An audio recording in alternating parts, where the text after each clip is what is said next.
Okay.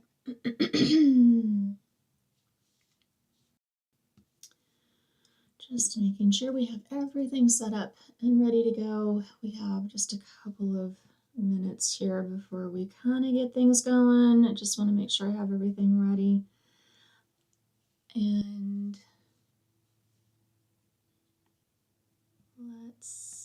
let's do this.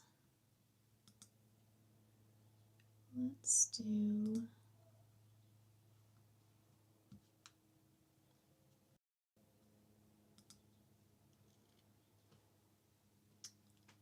okay. I would like to say that we're getting this started a couple minutes early, but I've had a couple of unexpected delays. We were supposed to start this at 6, and then I had a puppy wake up. And then we were supposed to start it at 6:30, and I had a puppy throw up. So, puppies are settled, so I think we can finally get this going. And good morning, everybody.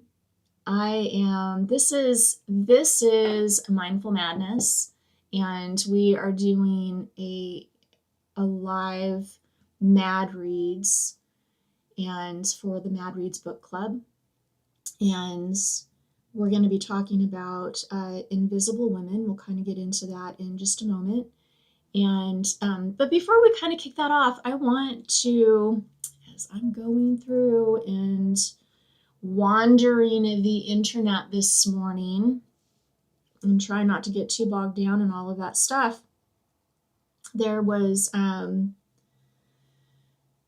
interesting video that came up. So let's go ahead and share that video, because this is part of the reason why I'm doing this. And let's do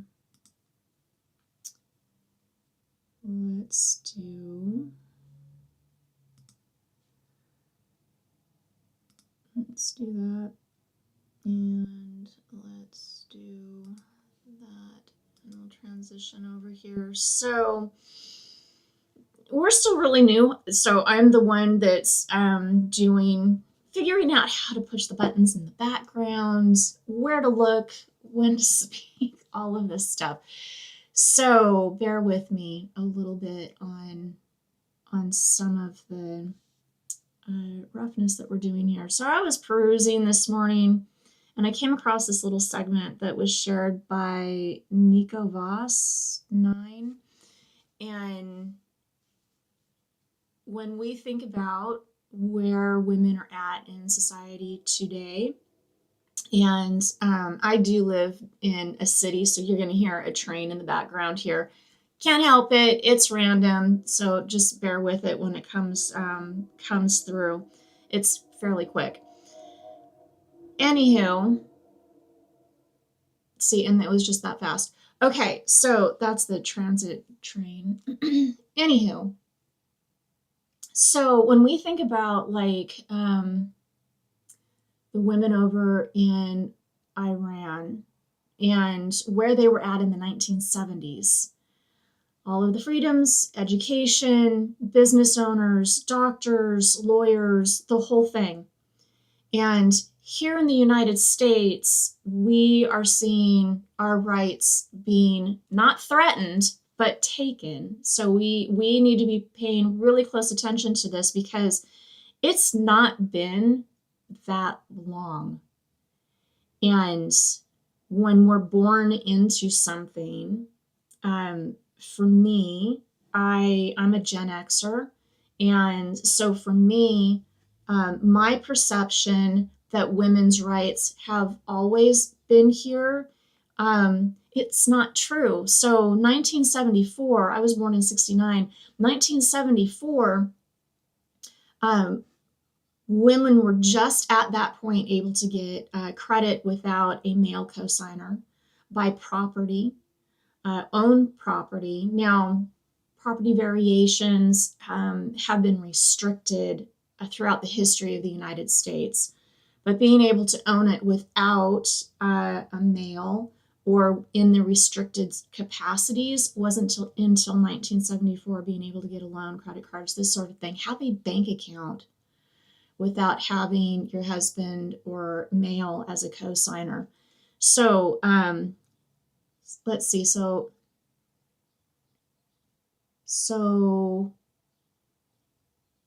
ask yourself what the world was like when you were 5. So for me, I was 5 in 1974. So my perception of that time is women always had rights. So not necessarily the case. So let's go ahead and listen to this little clip here. You're giving everything to Austin? Who else would it go to? You women? If I left everything to my daughter, the bank would likely tear the will right up. They would think I was insane. Women can't own property. They simply can't be trusted to make their own decisions. That's why they need to be left in a man's care. If not my own, then Austin's. And if not his, then his son's. I mean, you women are blessed not to have the burden of independence on your shoulders. You know, I grew up thinking how lucky I am to have such an incredible man for a father. But the truth is, you're nothing like that. I'm sorry, what? You are nothing but a scared sheep. Dad dies, Austin becomes our guardian. He gets the house, all the assets, and us. We are just another piece of property. It is a patriarchy after all. Well, I am not just gonna sit here and let my brother take control of my life. I don't want to control your life. And the two of us, powerless, you're subject. I truly don't see you that. You will not be the same kind of man our father was. That no matter what the laws of society say, you will treat us with respect and you will give us the freedom, all the freedom that we deserve. You can count on me. All right.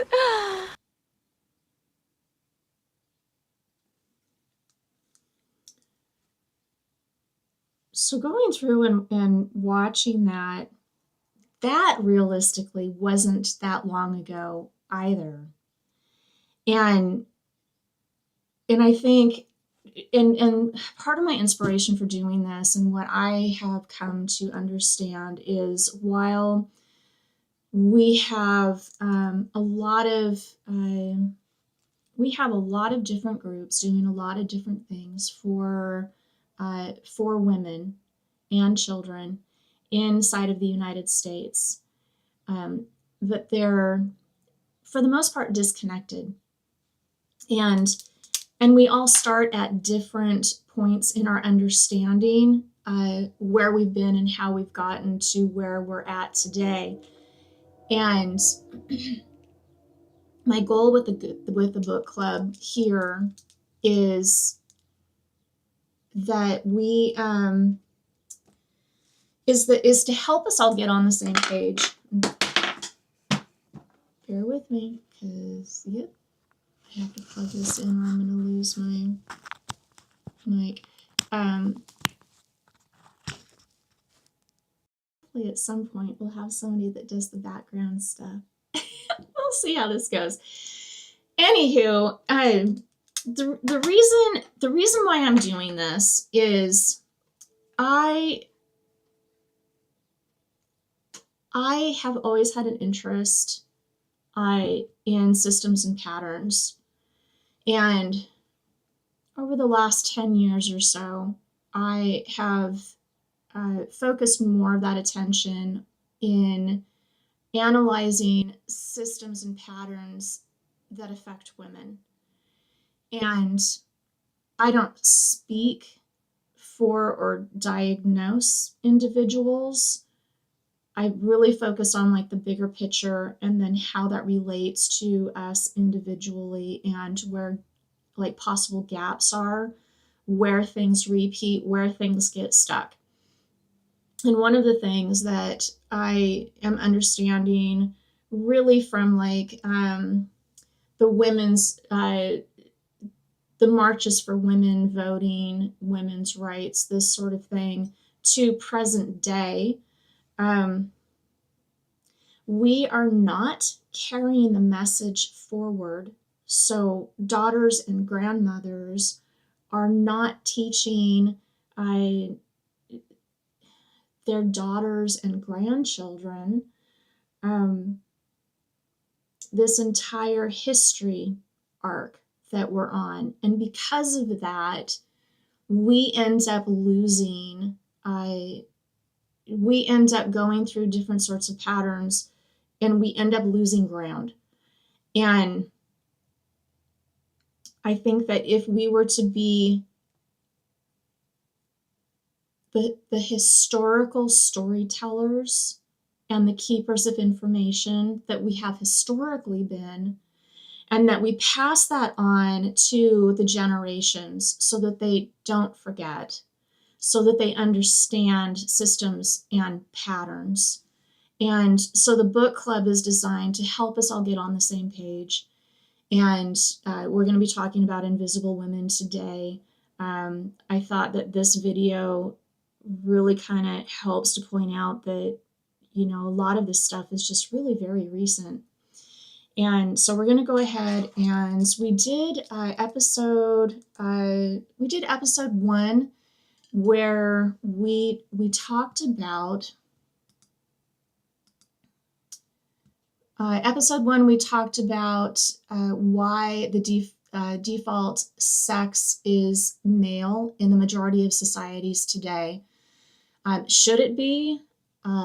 And who actually benefits with that narrative? And to what cost to the entire society? How history misses half of the story. Data gaps between male and female. Zoning issues, so how we actually create our cities and towns, and how that affects men and women. Zoning ordinances and how that affects men and women. Travel patterns, same thing. Design biases, such as bathrooms, and why the norm is subpar. Safety and work and wealth inequalities. In this episode, we're going to see how far this goes, because I really do want to keep these to about an hour.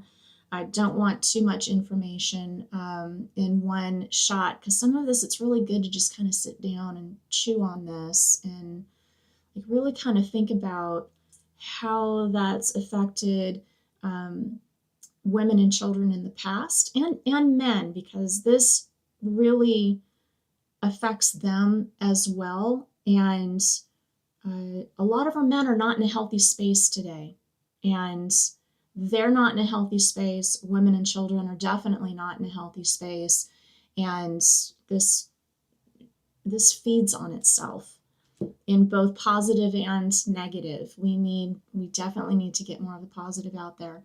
So episode 2, this one, we're going to talk about meritocracy, because we've been hearing about some of that stuff, the elimination of DEI, and we're not going to get into the politics of things, because this is about the elite class and how they treat the rest of us, and how certain things are wielded against us, and meritocracy and what it seems and what it actually is are two different things, and it's designed and utilized as a tool for the elite. And who benefits? So we're going to talk about that. Brilliance Bias, that's an interesting one. Tech and misogyny. Why can't women be more like men? And how that affects work and government. We're going to talk about the gig economy, agriculture, one size fits men, and bros. So, and how that's not such a great thing. Even for the bros, they might.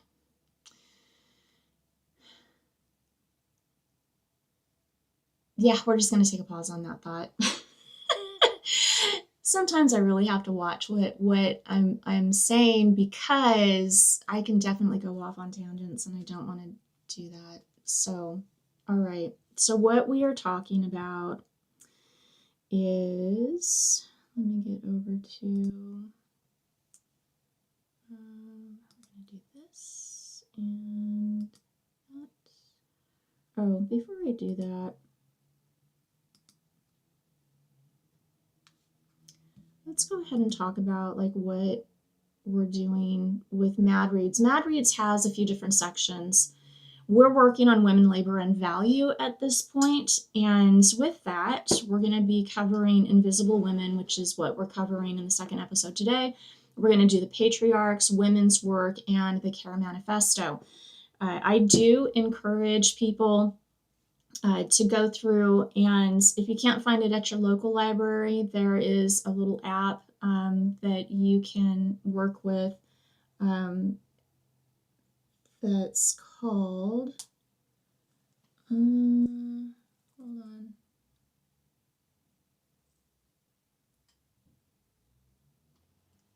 Where is it at?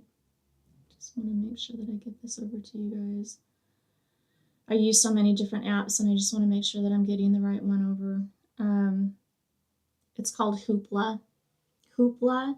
You plug in your library card, and there are free audios, free video, and free books over there. And it's through your library system. Just plug in your library card into the app, and it takes care of the rest of it. When you can, go over to your local bookstores and that sort of thing. I strongly encourage that. Let's not feed corporate. They're not interested in feeding the rest of us or employing us properly. So whenever we can stay away from that, I like to strongly suggest that. So let's go ahead and get into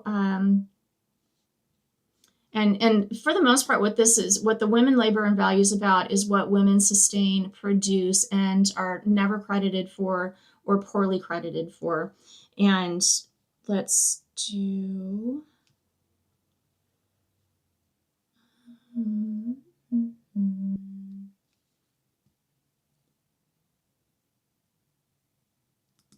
Just get this other one set up here. I want to do that one. Get rid of that one. And then I want to get over to, like I said, I'm doing it on my own. And let's do this. And we're going to drop that. All right. So this is what we're talking about. And we're going to get into, and I think I am going to go ahead and let this run a little bit longer. Again, just like an hour's worth of the book itself. And I'll get a little bit faster at my intros and that sort of thing. And sometimes there's just interesting things to just kind of talk about that come up during the day. Try not to get too bogged down in a lot of that stuff. But when we have a good example that comes up, I definitely want to jump on that. So let's go ahead and talk about the myth of meritocracy and how that impacts us, what that actually is. So in the book Invisible Women by Caroline Criado, Perez. I hope I pronounced the Criado. I'm pretty sure that's Criado.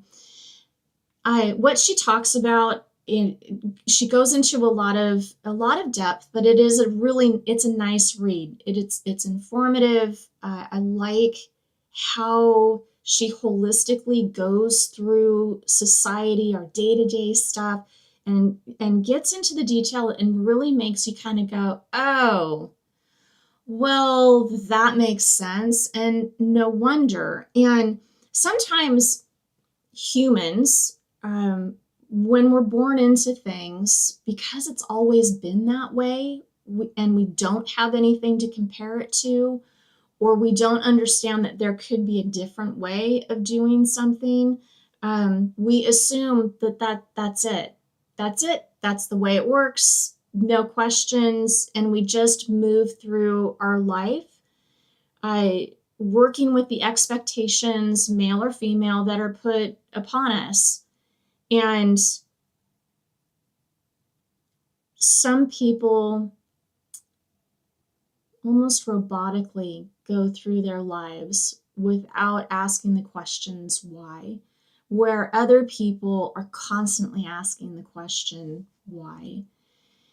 And I love the story that she has in there about the New York Philharmonic Orchestra.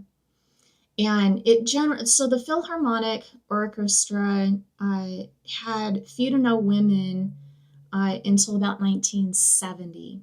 And this is where this meritocracy, so we hear about this and it's like, well, you should be hired solely on merit, right? What does that look like? How does that actually act? And is that actually merit-based? So, and in this example, one of many examples, and she offers a few different ones, but this one just kind of stands out to me because you can just so visualize this. So orchestras typically have about 100 members, and they're generally lifetime positions. So when that person decides that they want to leave, they leave. Many age out, and so they stay pretty consistent throughout a lifetime.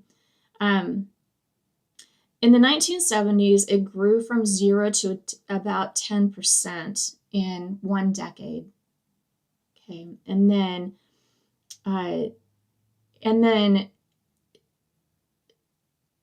there was a lawsuit that forced them to do blind auditions. When they started doing the blind auditions, by the 1980s, women became 50% of the hires. So blind audition, you don't see the person, you just hear what they're doing. And so there is a bias, and a lot of us are aware of this. There's a hiring bias. There's people have a tendency to hire what looks familiar to them. So men are more comfortable hiring men. Women are more comfortable hiring women. White people are more comfortable hiring people that look like them. And it doesn't matter the culture, you hire what's familiar. And so it ends up blocking other people out. And today, about 45% of the orchestra is women. When you do blind auditions in this way, that is meritocracy. That's proper meritocracy. Otherwise, this meritocracy stuff that they try to push on the news, abolish DEI because we're going to use meritocracy instead. We're going to go back to using that. Who did that predominantly benefit? So always ask who benefits from doing this specifically. And historically, white women actually benefited the most from DEI. So there's that. And then overall, women in general benefited quite a bit from that. So otherwise, meritocracy is basically a myth. Let's talk about technology. So because the myth continues. So 248 performance-based reviews were analyzed from the largest tech firms in the US. Women received negative personality-based criticisms their male counterparts did not receive. Some of those negative biases or negative criticisms were tone, bossiness, requested that they step back, abrasive, irrational, and emotional. These are some of the things that were tagged onto them. White men are rewarded more often for equal or lesser work. And I think a lot of the ladies can really relate to some of that stuff. I did not see that firsthand myself. Like there were like inklings of it early on in my work history. I was aware of gender biases and expectations at a really young age, but I didn't really understand to the depth of it until I worked a corporate environment, and that was educational to say the least. So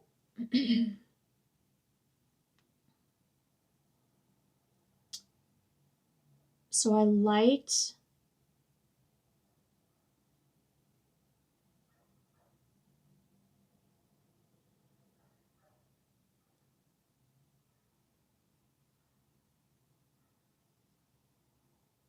Just kind of reading my notes.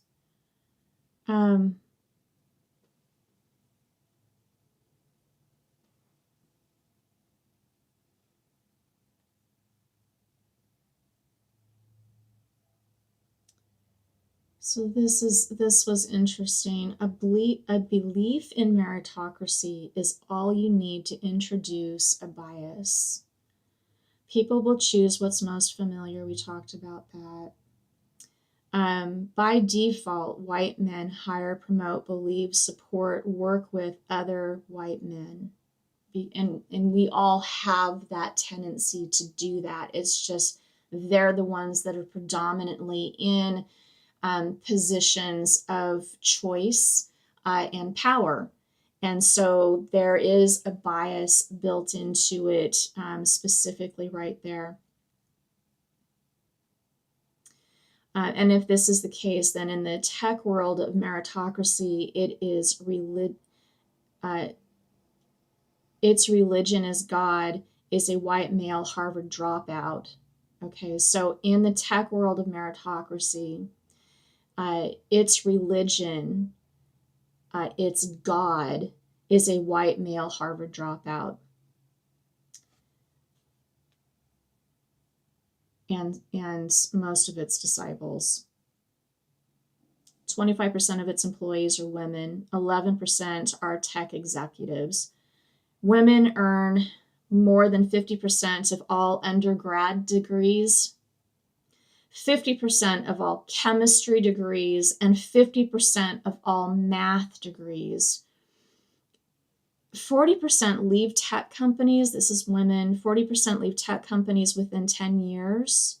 Only 17% of men do. Of that 40%, they did not leave for family reasons. And we'll kind of get back into that. And we kind of talked about that in episode 1 as well.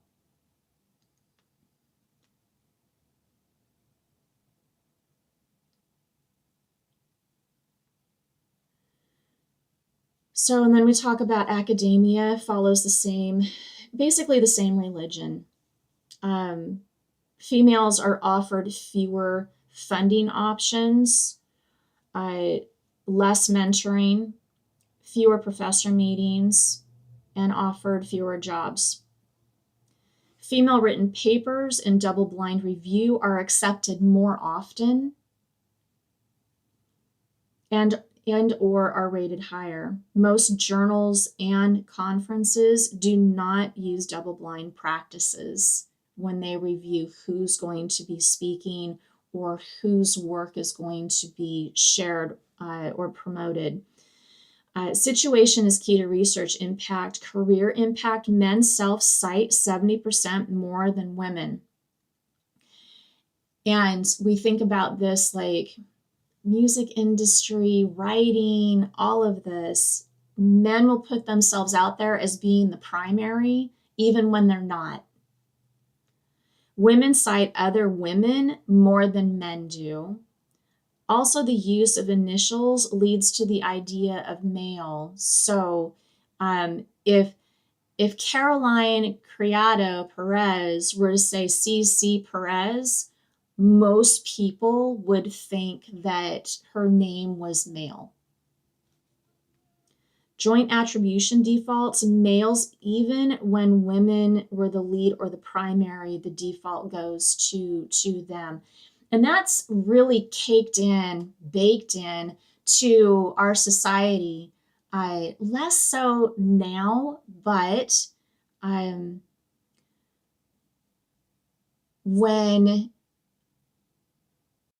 it can be, and you can find it in simple things like when a husband and wife go to sign a contract to buy a house. And me being in real estate for decades, generally male name first, right? Signatures, same thing, male top line, female bottom line. Unless the real estate agent really would change that around or think about changing that around, You'd find that in the title company behavior. You consistently find that behavior in putting the male attribution first. And then let's talk about brilliance bias.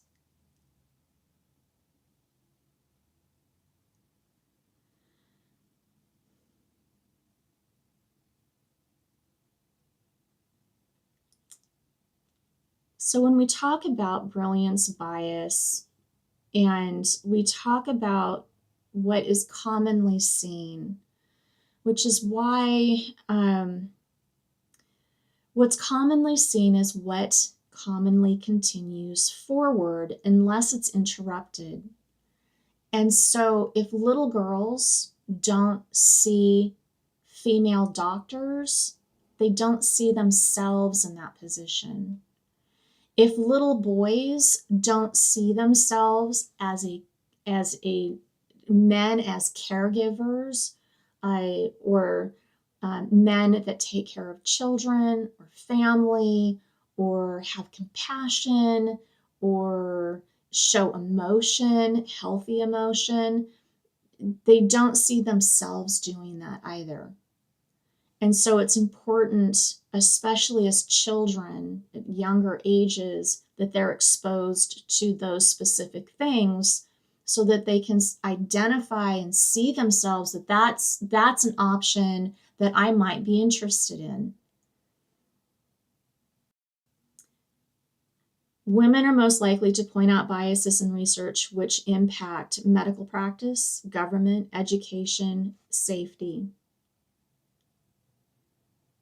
And it's the other half of the research that's commonly missing.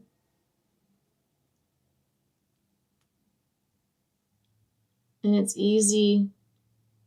really easy to teach bias in schools, because if you're not aware, then it's easily passed on. And it is hard to fix bias once it's set. So for people that jump in and say, oh, there's no bias here, for them, unless they interrupt and really think about like why they think the way that they do. When was that introduced? Why was that introduced? And really think about their own behaviors. Because we're such habitual beings, we automatically do things without even really understanding why we even do that.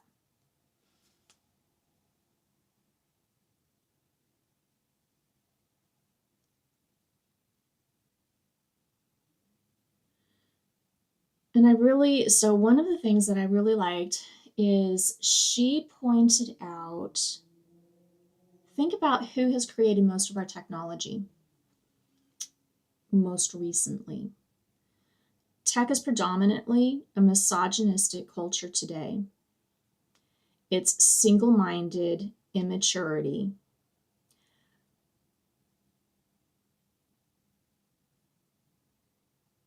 And while coding is now attributed to male behavior, it did not start out that way. Women were the original computers doing complex math for the military because it was tedious work. Because you just want the answer and then you want to take credit for the answer. But it's historically women doing the tedious work. And once again, so in 1946, the first fully functional digital computer was programmed by 6 women. So when some of these men have the idea that that they did everything, that's them overstepping and nullifying the contributions that women have offered as a whole to society. So 1946, the first fully functional digital computer was programmed by 6 women. 1940s and 1950s, women were the dominant programmers. Then men moved in, creating tests that favored men and hiring processes. The boys club moved in. And then now we have AI today, hiring programmed by men for men. And these algorithms are a huge issue because their biases are baked into the algorithms. And we see this. And remember too, that the type of boys who became men that have basically taken over the tech industry and how that's impacting society today. Like, why is there so much toxicity being pumped out by this technology? And the other thing that's really important to consider here in the transition, and this goes to the elite, basically the Epstein class. So I graduated in '88, and the World Wide Web was just coming online. And I remember when people that were working in technology, I remember when they were so altruistic. This is going to be better for mankind. We're going to be able to solve, we're going to be able to solve cancer, and we're going to feed everybody, and we're going to be able to do universal income and all of this stuff. And over just a few short decades, the more money and the more power these people have obtained, the more toxic they've become, to the point that they no longer need us. Epstein, in an email to somebody else, and it was not Bill Gates, but it was related to some stuff. Bill Gates never said, how do we eliminate the poor people? That was Epstein saying that to somebody else in his emails. How do we eliminate the poor people? Bill Gates has always worked consistently over decades to help the poor, bring water in, education, technology, vaccinations. Did he get wrapped up in some other stuff? I don't know. Time will tell. If he did, hang him by the highest damn tree. I don't care who touches a kid. You just don't need to be here anymore, as far as I'm concerned. I just can't with any of it. And this elite class, just gross. So, money and power corrupt? Absolutely. Absolutely. And 100%. All right.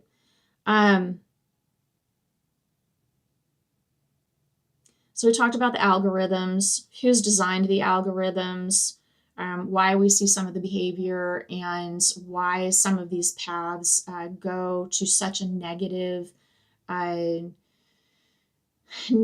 aspects of humanity so quickly. And it's because these are the people that have built the algorithms. Women tend to access their intelligence accurately. Men with average intelligence tend to assess themselves as being smarter than 2/3 of the population. So they think pretty highly of themselves. Actual meritocracy would use evidence-based solutions like quotas. These actually weed out incompetent men rather than hire unqualified women. So again, it's the blind meritocracy. If it's not blind, it's biased, and you're just using the word meritocracy for whoever it is that's using that structure so that they can just gain more power. Blind applicant studies, 60% accepted come from underrepresented backgrounds. 60% accepted come from underrepresented backgrounds. The same 5,000 applicants presented 2 different times to tech companies. So if they showed names, only 5% of that original 60% were accepted for interviews. If no names were included in the application process, 54% were accepted for interview. So these are blind applicant studies, exactly the same applications administered to exactly the same tech companies garnered these varying results. Okay, now we're going to go ahead and get into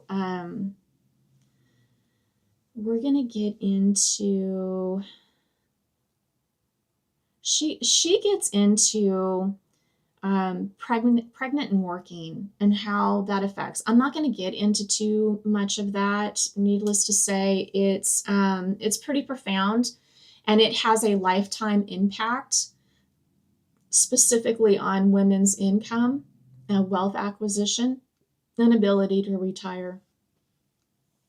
Direct correlations with having children. She also kind of talks about like work injuries over the centuries. They've been dropping for men and increasing for women. And I thought this was really interesting because I never thought about this. Healthcare workers and cleaners can lift more than a miner or construction worker in a shift and then go home to care work that includes more lifting. So the overall fatigue on the body during that time is more substantial for women that work in those industries. Men are more likely to die on the job. Women are more likely to die as a result of their job. And that can be chemical exposure, it can be stress, it can be, there's a lot of different reasons there. It needs to be further studied. Women's bodies are different. The chemicals that we're exposed to, our skin is different, our body fat composition is different. There have been no studies done for nail salons, and there are endocrine issues, and EDC is linked to breast cancer. Cleaning chemicals contain EDCs, or these endocrine inhibitors, or problematic components.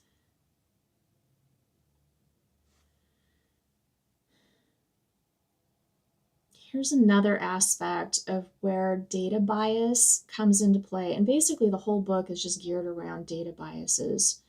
And I love how how she just kind of goes through each one of these, like just absolutely brilliant work. I love this book. So how do governments come into play?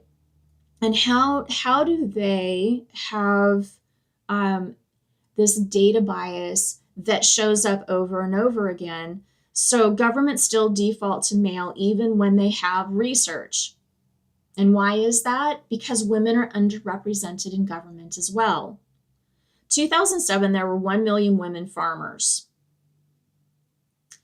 And the injuries that come from tools that are made for men that these women farmers have to use. So the tools, the equipment, the tractors, all of that stuff is designed to be used by men with bigger upper body strength. Simple things like grip, tool weight, all of those things can be adapted to women that work in these industries, which would cause less injury to them. And then if we think about construction as well, concrete bags are designed more for an average man to be able to lift and move. Even it's not just weight; it's the size of the material as well.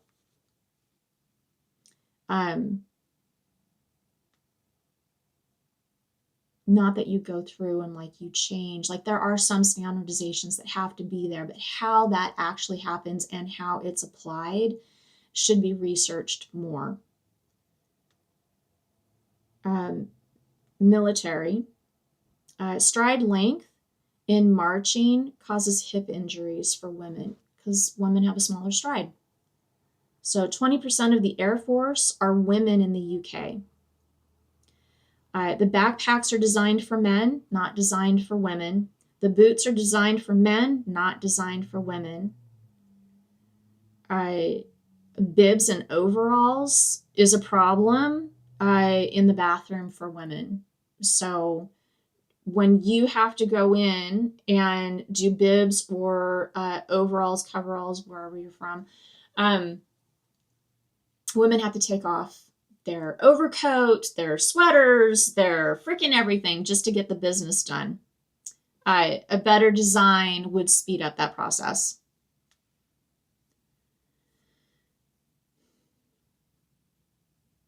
Personal protection equipment is also male designed.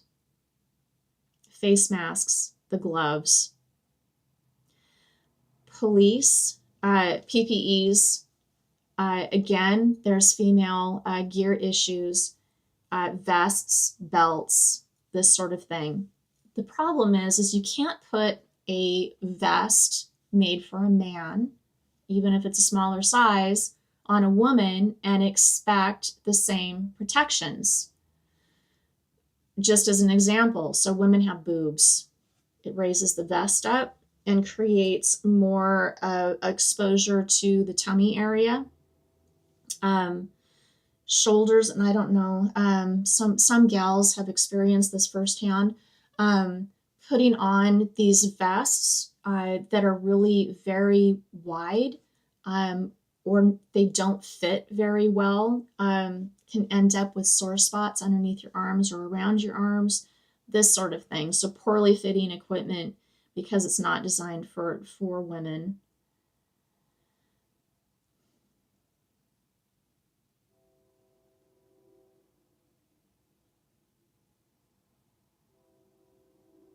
So locations, regulations, equipment, and hours, all of this stuff needs an overhaul.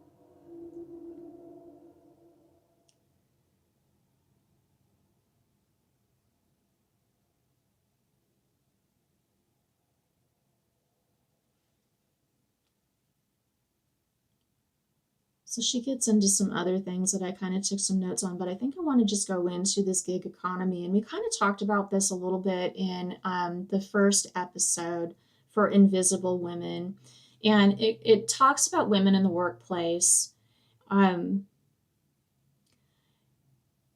she goes into a little bit more detail as far as so the gig economy and why more women end up in the gig economy than men. Flexibility in the scheduling.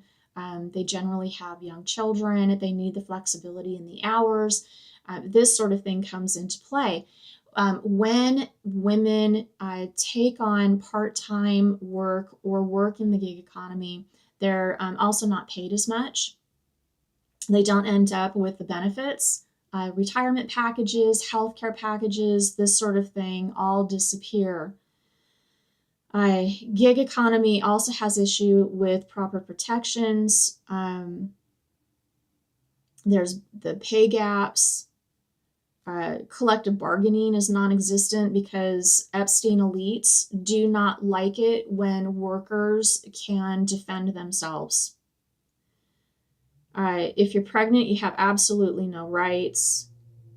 Childcare availability is usually set in advance when you work a regular job.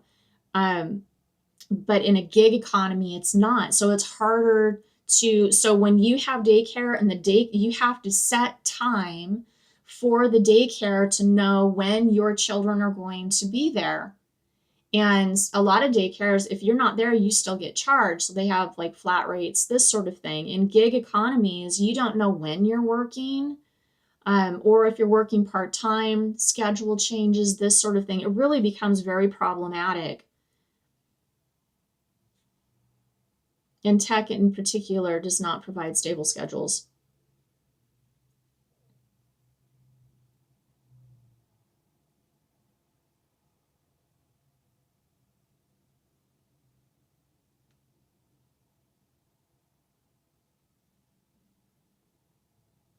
And talks about sexual harassment.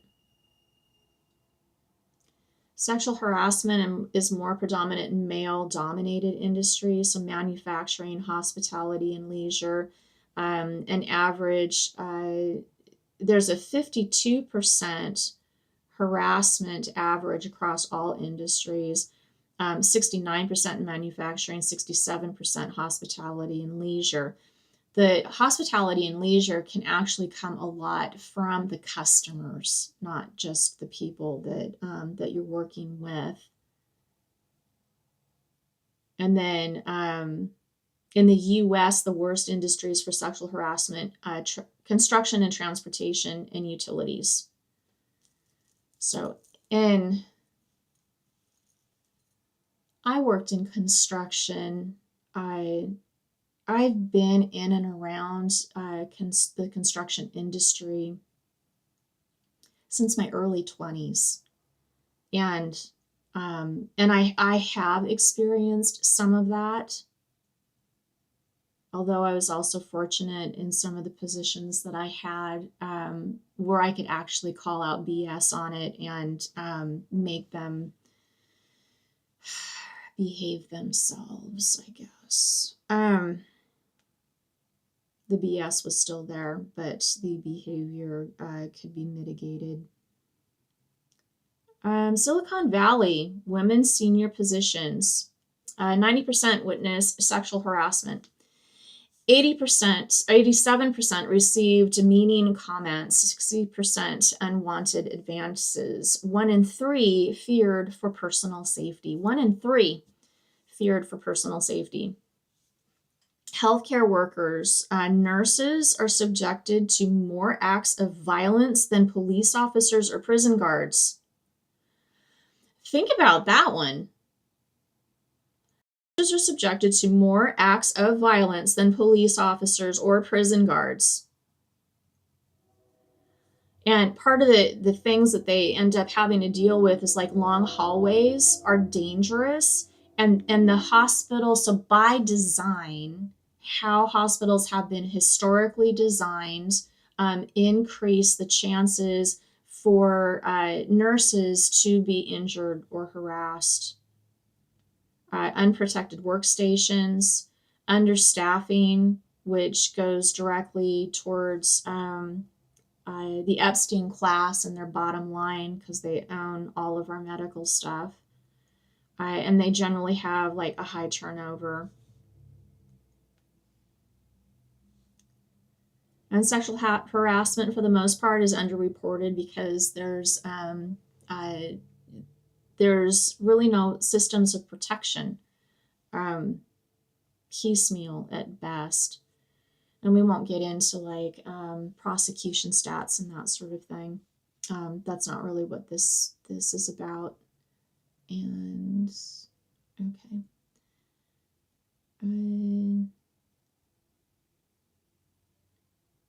So how did we kind of get here? And there's a hypothesis that has been proposed that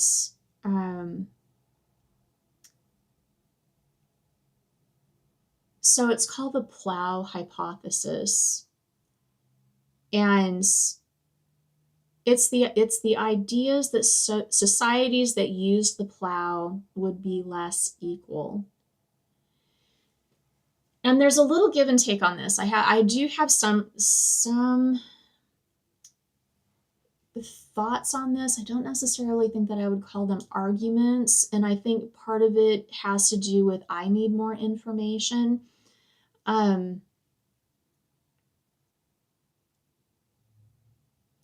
So part of the argument that goes along with the plow hypothesis is that agriculture was the point where patriarchal behaviors started to come into play more in specific societies. And for the most part, those societies that had this would have more of a tendency to be less equal. But here's my argument, and here's the thing that kind of throws me off a little bit here. So here's some basic. So here's facts: 75% men have 75% greater body mass in their upper bodies, and 40 to 60% more strength than women. Women have a 41% lower grip strength. So if we think about the plow, how it's used, how it was designed, because again, this goes back to design as well, for those things. So the idea that men dominated this industry, which provided them power and privilege in their community, right? But then there's the other aspect of this. And it begs the question, or did they though? So the plow is only one part of the work in producing the end product. Okay. So it kind of depends on the tools, equipment made for men, making them more productive. So, but women have always been in agriculture as well. So, and doing a lot of the refining work, finishing final product. That being said, the joint effort and the work provided by women really being men just basically claiming that they did that work too. But through anthropology and historical studies, writings, this sort of thing, we know that that is not the case. Women were participants in agriculture. I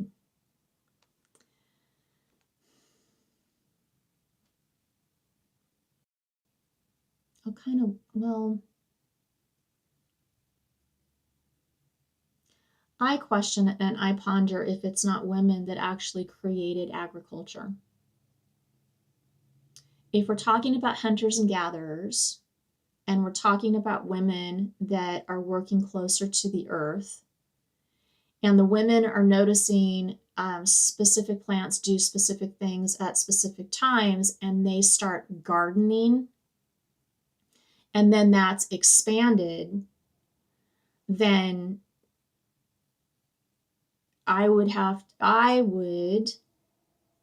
ponder the notion that women were the first gardeners that initiated agricultural development.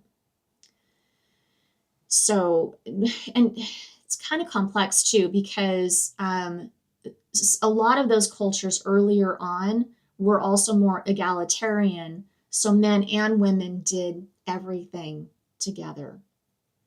So anywho, but that's kind of part of the argument.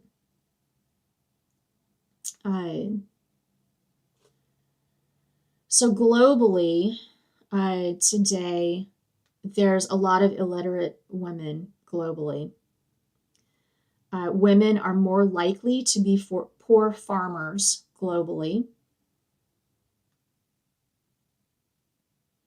And even when people like Bill Gates go into an area and they try to make efforts to improve staple crops in an area, women are oftentimes not included in the discussions.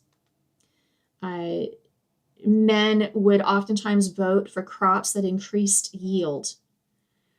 This approach has failed over and over again because as the farmers failed to adapt to the changes, the farmers failed to adapt the changes that were voted on. And why? Because women cared less about yield. They cared more about how much field prep, weeding, how long it takes for the crops to cook. All of the new crops would all increase the labor.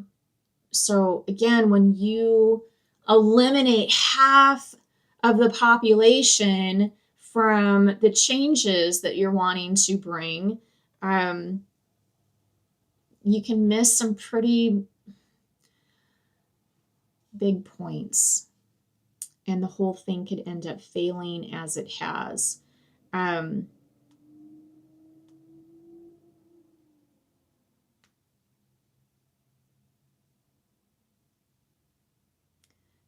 let's get into the design of things and the notion that one size fits all. One size fits all, when the standard is male, means that one size does not fit all. And some of the things when we think about gender neutral products are realistically not neutral. And so as she gives quite a few different examples, I liked the example that she gave, pianos made for men's hands. Female pianists have more injuries. The size of a person's hands, larger better, was linked to the likeliness to reach acclaim. There was a man that had smaller hands, more like the size of women's hands, and he created a smaller designed piano with a 7/8 keyboard. And more acclaimed pianist came about from that because it accommodated smaller hand sizes. Then we get into like iPhones and cars. Bigger is better. Basically, it's the max size comfortable for men in a lot of these instances.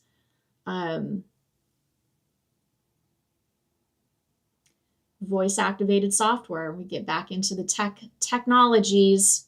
Voice activated software is built for male voices. Car voice commands are also male designed for their voices. Women oftentimes are told to drop the tone of their voice to get their car system to work with voice commands. Medical care, use of voice technology has the same issues.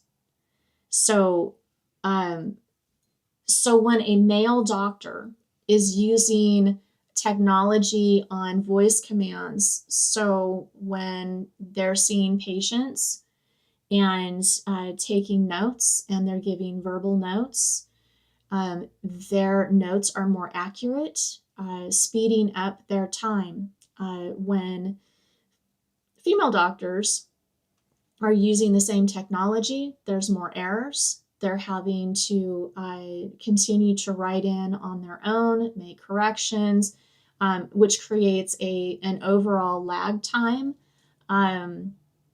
not speeding up the process as much as it does for men. And over a period of time, that accumulation adds up.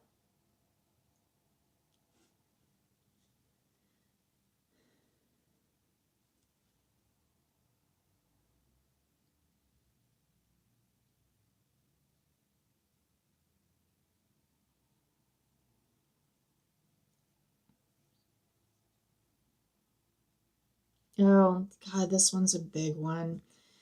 So we get back to the notion, if a young child does not see an example of themselves as an adult, then they don't think that that is an area that they see themselves in or should see themselves in.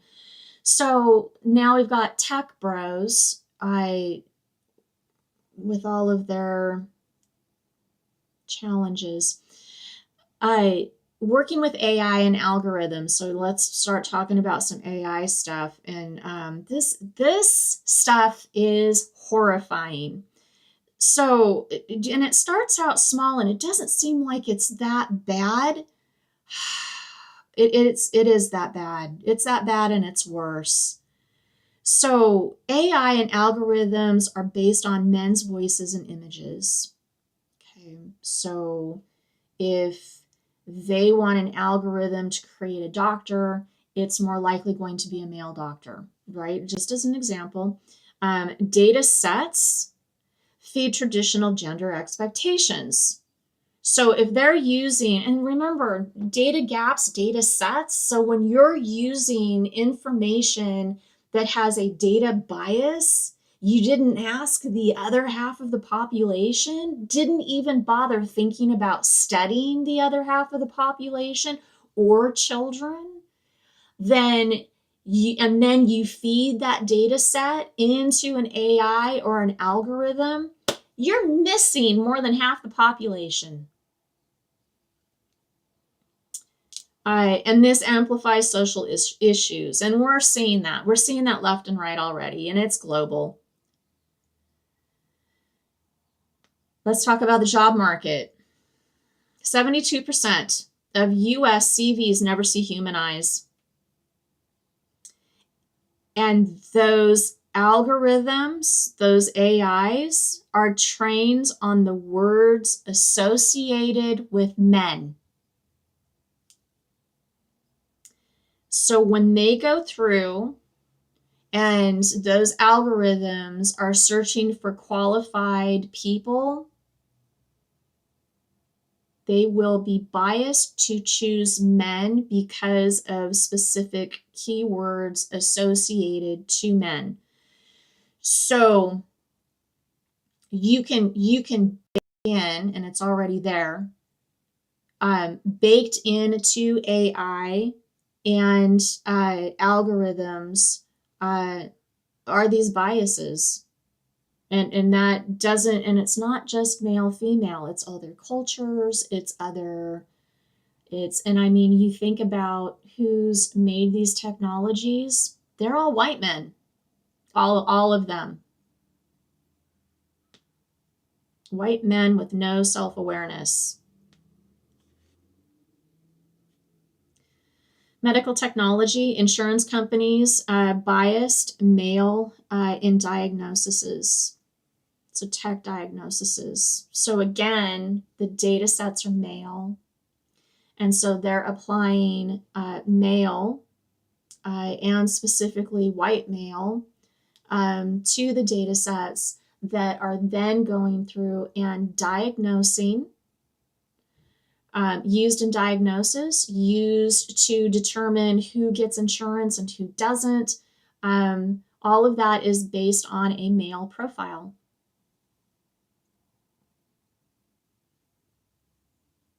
And just as an example, heart attacks don't show the same in men and women. So symptoms are different.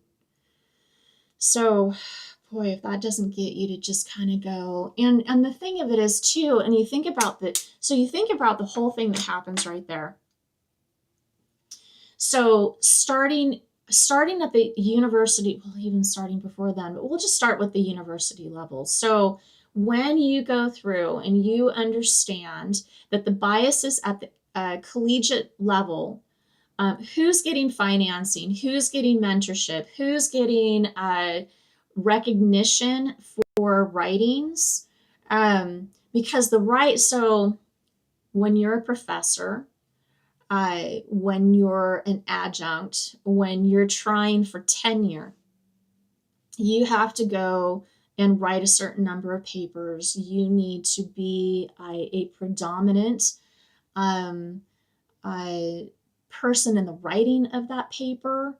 And we already went through like the biases that happen right there. So, and who determines who gets the funding, what is actually studied, why it's being studied. And when all of the keys are being predominantly held and held by somebody other than females of various races, then they predominantly will not be studied. Their research will not actually happen. Their papers will not be promoted out to syndicated collegiate networks, won't be asked to speak.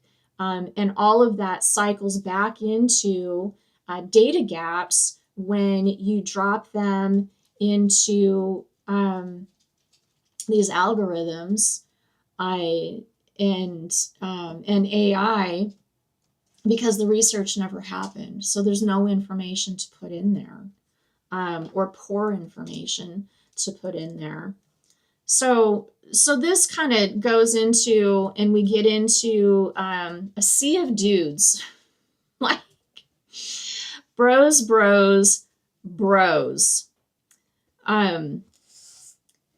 There is and are entire lines of ideas, products that are completely ignored because they relate to women or children. Recently,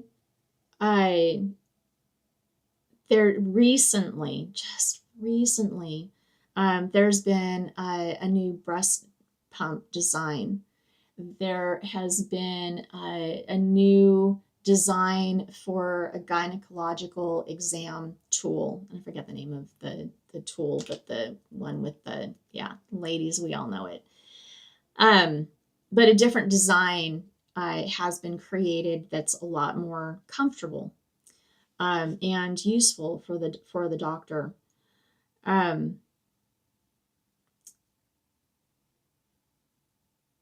So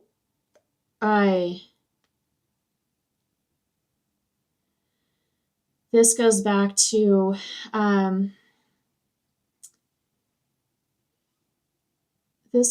investors seldom invest in women-led businesses. In a story of caution here, I've been here. So I had a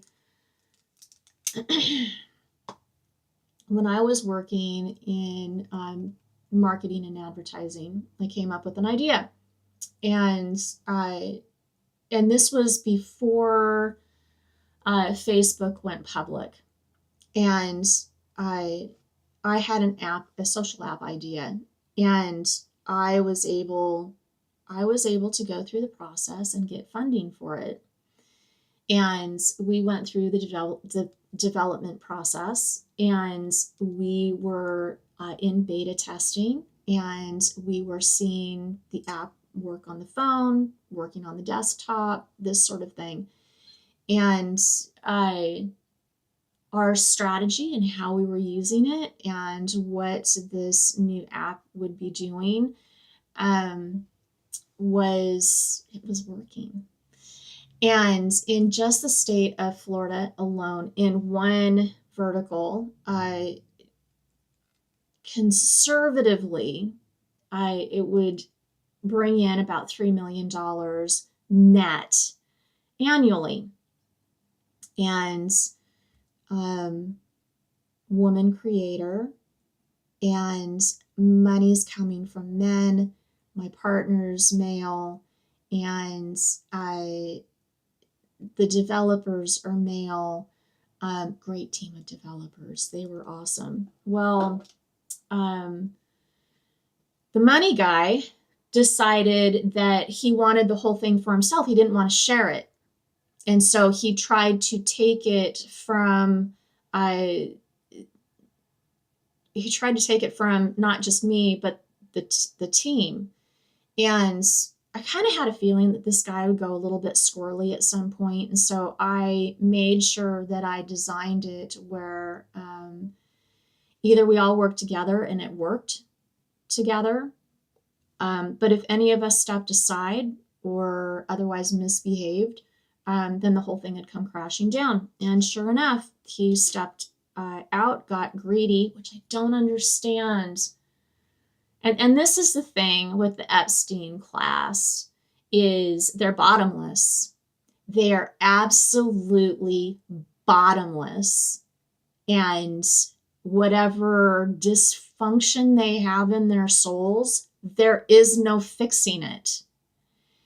And this guy was one of those. And he could have made millions and millions and millions of dollars if he would have just kept playing with the team. But he whatever it was about him, and he already had a substantial amount of money. It's just greedy. So anywho, that didn't happen. But ladies, be really careful who you get business relationships and personal relationships, because they run so closely together, have the same dynamic issues. And I wish I would have understood that sooner. But it's also, the opportunity came up. I shot my shot to, I grabbed what I could, and I took that project as far as I could. And it ended up falling apart because of greed, pure and simple greed. So I guess what I would say with that is business relationships need to be looked at the same way as getting into a personal relationship, because it can have devastating consequences. So let's see.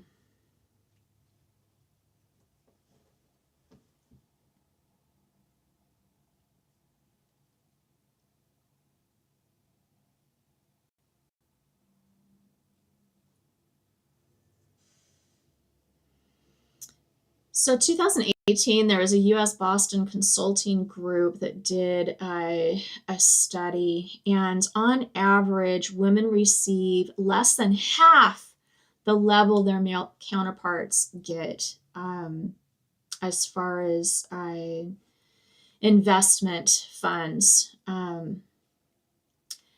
But, and here's the thing that kills me. Of those women that were able to get it and were able to execute, women make more than twice the revenue. More than twice the revenue. Their businesses also do better over time.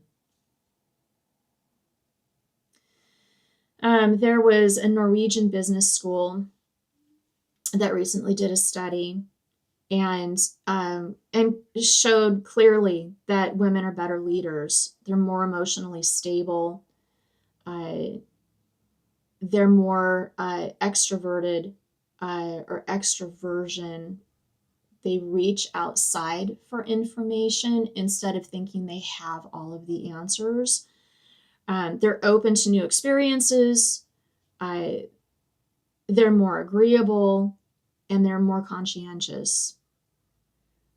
Women outperformed 4 of these 5 traits, and emotional stability, extroversion, open to new experiences, agreeableness, and conscientiousness. Those are the key traits for a good leader.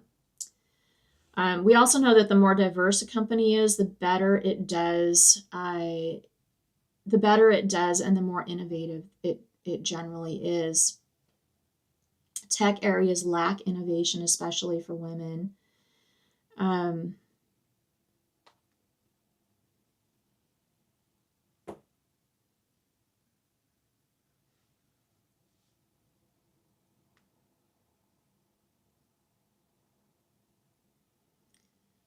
Venture capitalists, VCs, work more with men that look like them. Consistent pattern. And some is just a few of the areas that lack innovation that have massive markets, massive potential. Contraception, pelvic floor care, menstruation tracking, all of these areas lack data, and or the studies are ancient.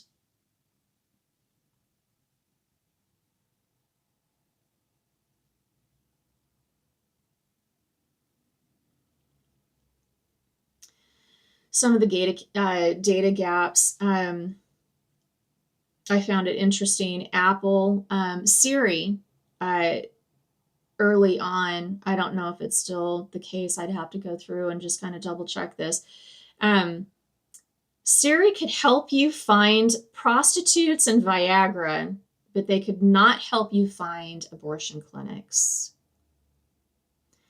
It could help you if you had a heart attack, but not if you had been raped.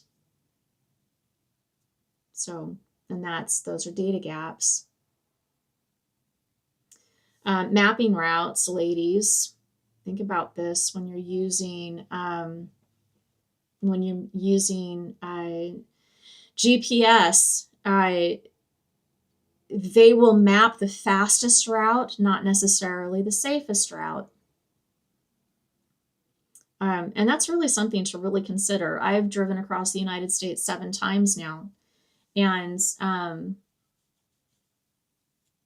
it is really, I have been, and I've gotten myself into a couple situations where it's like, I don't think I should be in this area. Like this is probably not the best thing.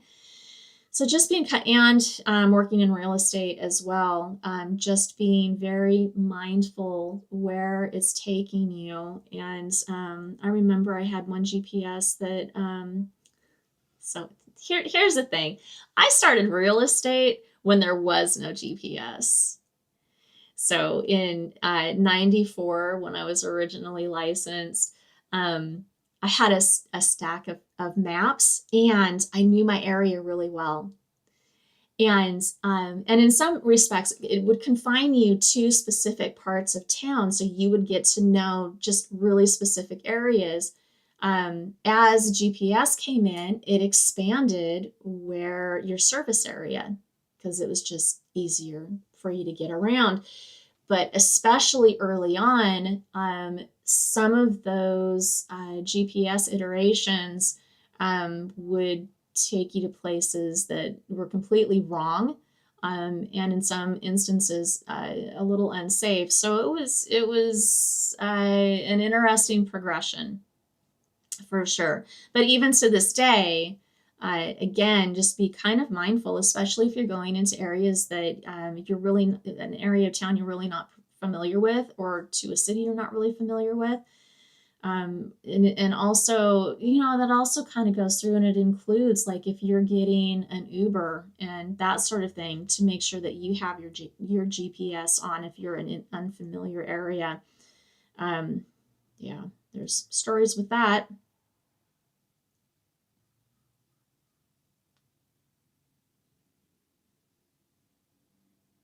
Oh, I thought this was interesting. Not there's any research that's been done in any of this.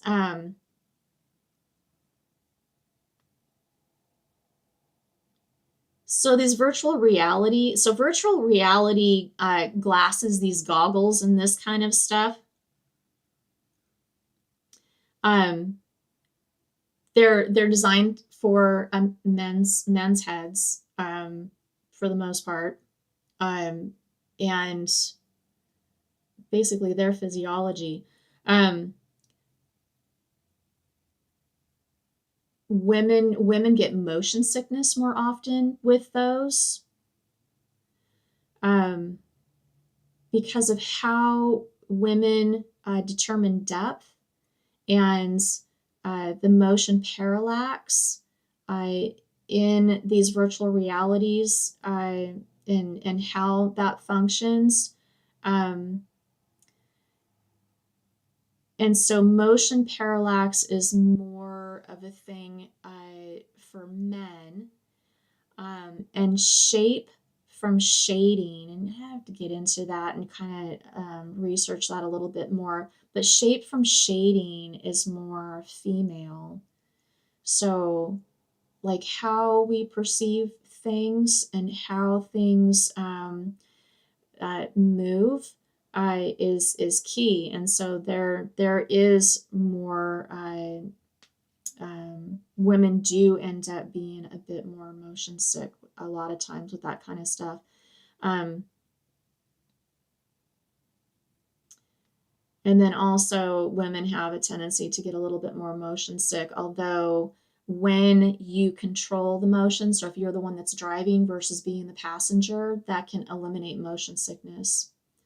The other thing too is because of the chemical compositions and how they change for women during menstrual cycle, body sway changes, and that body sway can have a lot to do with motion sickness as well. I thought it was kind of interesting.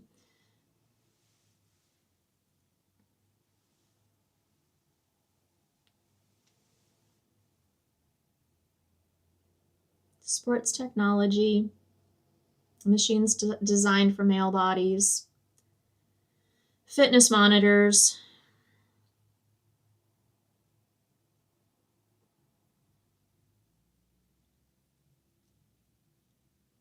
Oh, oh, geez. Okay, so fitness monitors, they can miss your step count in households by 70%. So women walking around and wanting to get their steps in, some of those actually don't read very well for women. Calorie counts are more designed for men.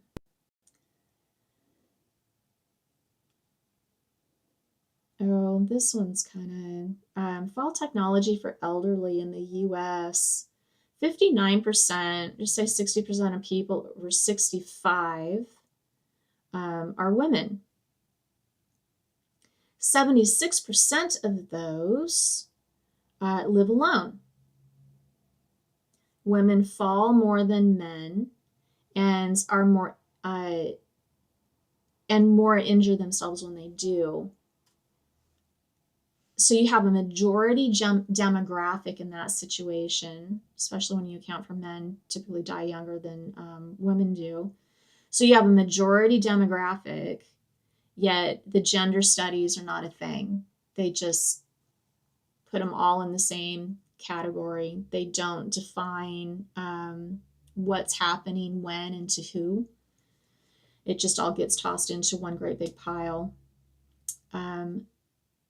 Car technology, this is really something, and I didn't realize that this was really that bad, but it is. So men are more likely to be in a car crash, so more men are seriously injured. But when a woman is involved in a car crash, 47% are more likely to be injured than a man. So if a woman's involved in a car crash with a man, she is more likely to be seriously injured than the person she's with. 71% are more likely to be injured than a man in car accidents, and 17% more likely to die.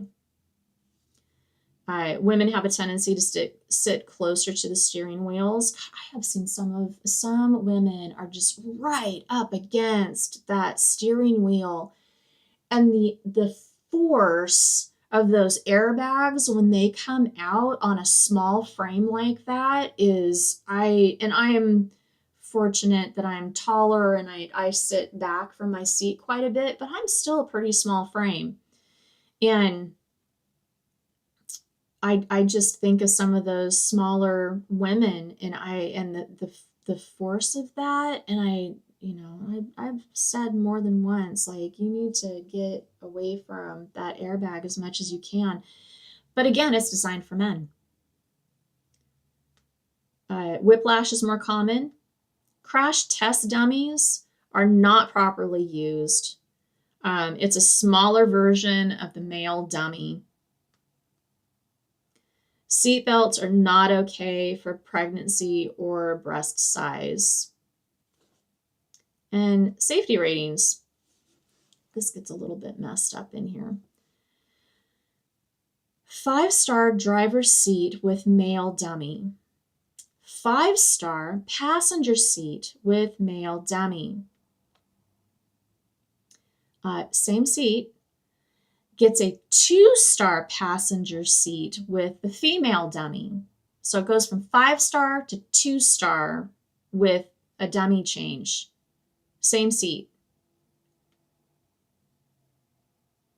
That's in a front 35-mile-an-hour crash. 20 to 40% chance of death or serious injury at 35 miles an hour. You have a 20 to 40% chance of death or serious injury, ladies. Improved designs bring down death rates. But the data is on the drivers only, and predominantly the men are in the driver's seat, especially if there's male, female in the car. And that's gender gap data. And once again, oh, this one was extra special. This was extra special. Crash data collected is entered into data sets using prison labor. And a lot of the data, it's not entered correctly because prison labor doesn't give a crap. So they can just sit there, and if you have a preloaded data set, they just push buttons and enter it. Yeah, forced labor, bad data sets.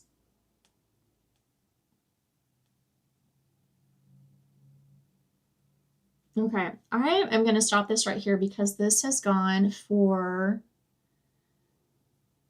I'm going to go ahead and stop this right here. And then we're going to go,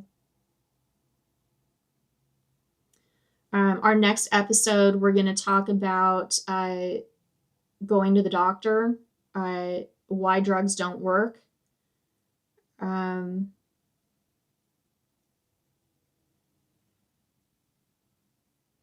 We're going to talk about different diseases, health issues that are specifically female related. We're going to talk